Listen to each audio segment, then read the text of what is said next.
Tim Chan, he, him, My Travels with Autism.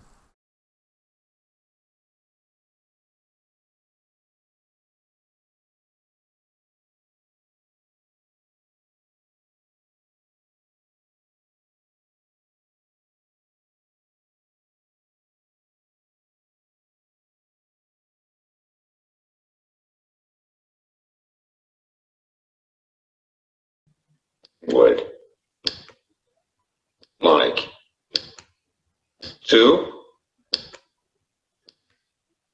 talk about my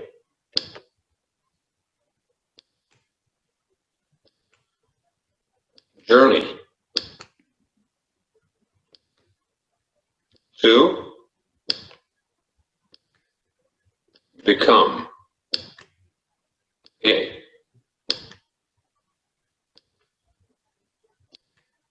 a disability advocate. Hi, I am Tim Chan.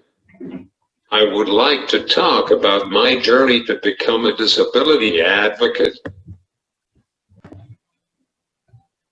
I was diagnosed with autistic disorder at 3, with severe developmental delays in cognition, social understanding and communication. I do not speak despite intensive intervention and speech therapy. Instead, I have learned to use alternative and augmentative communication, with my preferred mode as typing with support to communicate, a method which I was taught at 9 years old. I also have severe hypersensitivities, overload, movement difficulties, dyspraxia, information processing issues and very high levels of anxiety as well. My autistic challenges have brought on painful incidents of discrimination. One incident occurred in grade 3, when we students with disability were routinely assessed. The process was traumatic, because I was unable to do any test guidance as I don't speak or type independently. The school psychologist informed Mum that I was severely autistic, right in front of me, but the psychologist never saw or acknowledged me as a person. Because I couldn't do any of the assessment tasks, I failed the test, and felt like an apology of a human being, and at 9 years old, it's a heavy burden. In a subsequent report, the psychologist also labeled me as severely intellectually disabled. This report indicated that I would be unlikely to adjust well at mainstream high school. On the other hand, in school classes, I was able to work at grade level with the support of a fantastic aide, but this didn't count in the assessment. It was devastating because I went through years of home-based program, early intervention, speech and other therapy to help me learn. If the assessment had been based on my strengths as a visual thinker, with good receptive language, memory and discriminatory skills, it would give me the hope necessary to work towards mastery of skills to become independent. Through intensive efforts from family and the primary school, I was enrolled in a mainstream high school. But it was obvious from day one that the school did not understand nor support my complex communication needs. Furthermore, they did their best to persuade me to leave, with constant reminders that I should seek dual enrollment with a special school, or simply transfer to another school. In years 7 and 8, the school prohibited my typing to communicate. My light writer sat in the aide's desk during school hours. They also segregated me in the resource room when I hummed or laid down to manage my sensory issues. I had resorted to splashing water to manage my overload and anxiety. And this was serious transgression in their eyes. My mum was called to pick me up early almost daily, and I was suspended as well. Because I was unable to type to talk at school during this time, I felt extremely isolated and vulnerable. Furthermore, this restriction prevented me from participating in classwork. I was often in the library or in the resource room, doing preschool work like counting or coloring with my aide. I went through a very dark patch in which I felt completely isolated and alienated, and very much the outsider. I lost all motivation for going to school and for learning, with occasional thoughts of self-harm. The family arranged for mental health intervention, and I was treated by a child psychiatrist over 6 years.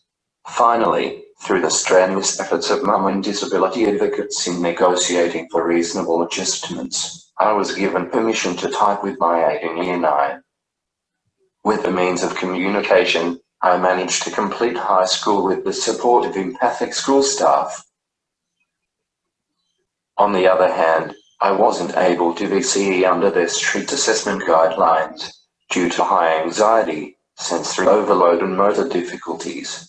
The school administration actually discouraged me by saying that VCE wasn't the pathway for me, and instigated funding for post-school transition to disability programs. This funding provided alternative options for disabled school leavers, and I went to Kevin Hines Grow, a horticultural program to prepare for open employment. I felt that educators, other professionals, as well as the general public often judge me on the basis of my autistic challenges, like lack of speech and sensory issues. My obsessive rituals like hand flapping and humming, the strategies for managing constant anxiety and overload, were unacceptable. There is a prevailing attitude of ableism with expectations to behave in conventional ways that are penalizing people with disability. Because of our challenges, we are judged as disabled and lacking in the wherewithal to achieve what most people would take for granted, including mainstream education or taking part in community activities. I believe that with a different strength-based approach and the right support, we can achieve our potential and work towards access and participation. In my case, I was lucky to have my mum who believes in me and her unconditional support. Mum never took the professional's gloomy prognosis seriously, but gave her son the necessary resources to develop and participate, in school and out. Over the years, Mum and my advocates took on the education and other institutions to give me the best opportunities to learn and engage with life. It has been a long, hard road, but with the support of family, advocates and others, I feel I am making headway. I spent 4 years at a post-school horticultural program before summoning up the courage to go back to formal study. This is my 3rd year of university, studying sociology and politics. I did a TED Talk in 2013, presumably the first autistic non-speaker to do so. I have also participated in conferences, focus groups and committees. In 2019, my autobiography, Back from the Brink, was published and launched, and I joined the growing circle of autistic authors. Because I have had to push for my rights, I am keen to advocate for other people with disability, to give them opportunities which are routinely denied.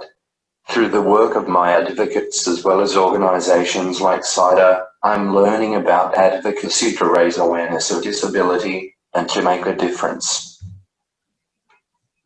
I have found advocating for people with disability, especially those without speech, very rewarding, and I am grateful I can use my experiences to help others. My rocky journey has opened a pathway for me to help people in the same boat and to have opportunities for a meaningful life.